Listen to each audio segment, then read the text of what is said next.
YouTube, what's good? It's your boy Hold It Down Jay. Thank y'all for tuning in to episode 2 for SOC Analyst Tier 1.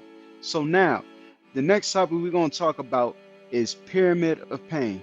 The process is relatively simple. Oh shit, I gotta get my tea, hold on.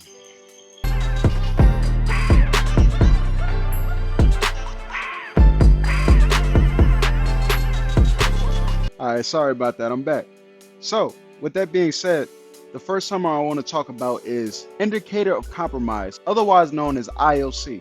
So, to make things simple, IOC is literally digital forensics or some type of proof or an indicator to actually show that an endpoint or device or a network has been breached. So, with that being said, let's take it a bit further and actually add on top of that. So, the main topic that's going to be talked about today is pyramid of pain is simply used to categorize the indicator of compromises, so that way we can determine the level of difficulty that the attacker will have to face when using these similar indicator of compromises. Topics that we're going to talk about referring to the pyramid of pain will be some simple ones. So for example, hashes, IP addresses, domains, TTPs, network artifacts, host artifacts, and much more. So it's usually about 6 layers within the model. So you'll notice it's literally shaped like a pyramid, and the higher you go up, typically what happens is it's harder for the attacker to execute these actual attacks that he's trying to attack based off the indicator of compromises that we have. Before I give y'all any more game, I'm gonna need y'all to like, share, subscribe, comment, and repost. Of course, put it in your TikTok, I don't give a damn. A hash is simply text of data that's converted into a unique code.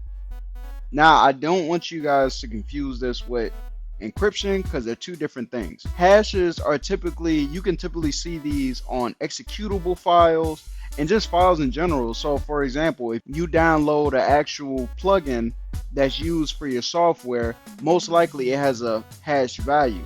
These are on the base level because the lower the actual indicator of compromise is for the attacker, the much easier it is for him to execute it. So with that being said, when we're referring to hashes, it's much easier for an attacker to change and do his actual hash function simply because he can change it, he can pivot his actual hashes.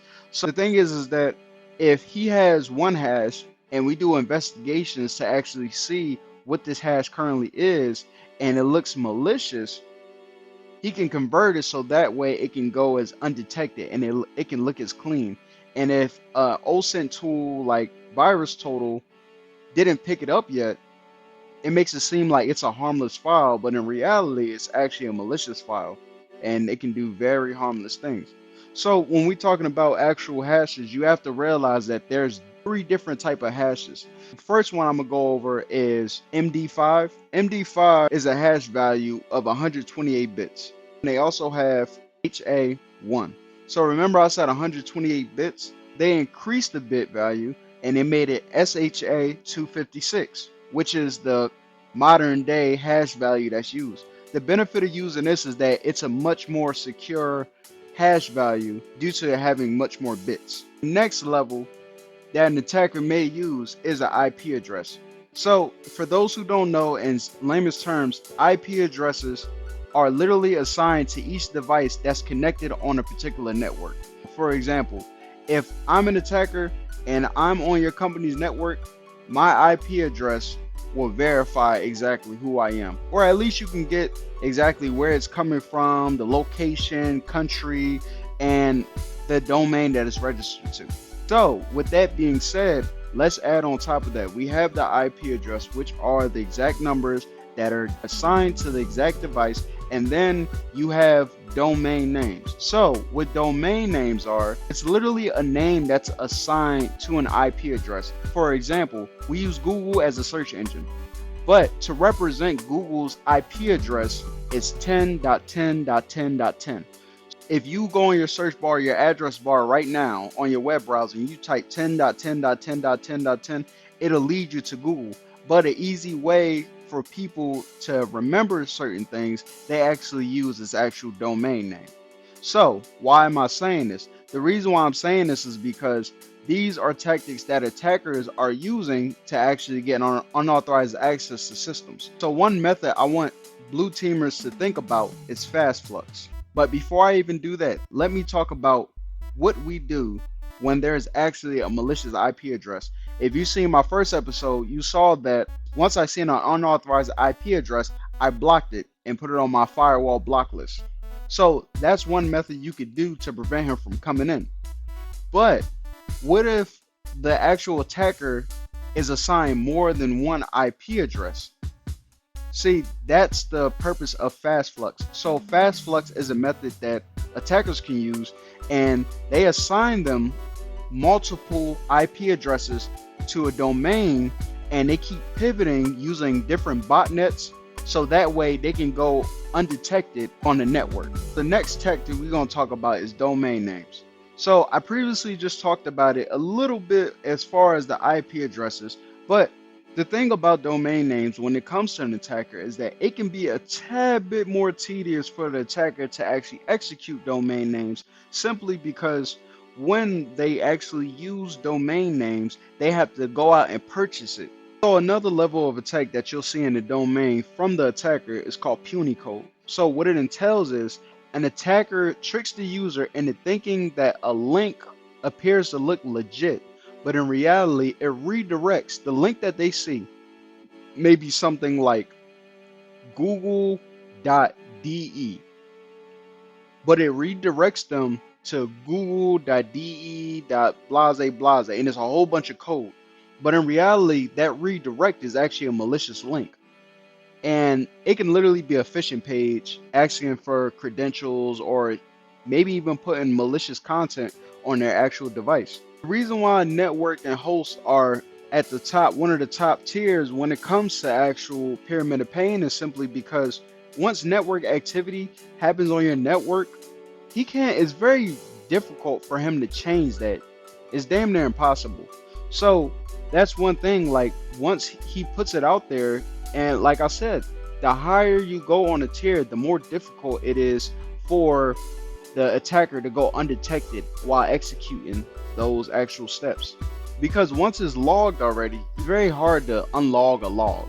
You know what I'm saying? So it's network and host artifacts. The reason why this is important is simply because this literally is showing the attacker's traces left behind. So as far as host artifacts, for example, remember when I was saying things about like an EDR with CrowdStrike? So within CrowdStrike, you will be able to see exactly what lateral movement was the attacker using, and he can possibly have dropped files. Like for example, it can be something called malicious.dll or malicious.exe, which stands for executable file, and him leaving behind pieces of malicious code that he forgot to erase out the system. You could possibly see him executing his malicious applications, and he can make actual connections with HTTP servers or HTTPS. And if you don't know what that is, I'll send a link for OSI layer to help you actually understand that. But anyways, you can use different tools to actually see the connection that the attacker is using with your different devices on the network to see exactly how he's moving about it. And you'll see suspicious activity, and you'll see him make HTTP post requests. So post requests meaning that he established a connection between him as a client and possibly servers on the network. So the next one would be tools. Tools are the methodology and software that an attacker can use to get unauthorized access. Some examples would be an attacker can create malicious payloads or DLL files, and possibly establish a backdoor so he can get command and control or C2 of an actual system. He can actually crack inside of a password based off the tools that he has. So I will say they're a lot easier to change in comparison to the next one I'm about to talk to you about, which is the TTP. So the one at the top of the food chain is going to be tactical techniques and procedures. So what it entails is step-by-step procedures for the adversary to actually execute his goal. It starts from phishing attempts all the way down to data exfiltration. The reason why it's difficult for the attacker to execute this is because if he's doing a well-known attack like a brute force, I can look inside my Windows logs and know the procedures to actually remediate it. Or reason why we know these actual procedures is that they have a document called the MITRE attack. The MITRE attack is literally a set of procedures and different attack methodology that the attacker uses to actually gain unauthorized access. They have threat actors on there, what's their motivations, and also the different type of techniques they use to gain unauthorized access and execute data exfiltration. So those are the total for the actual pyramids of pain. With that being said, stick around for a little bit, and then after that, I'm gonna show y'all the actual lab so you can actually get the hands-on experience.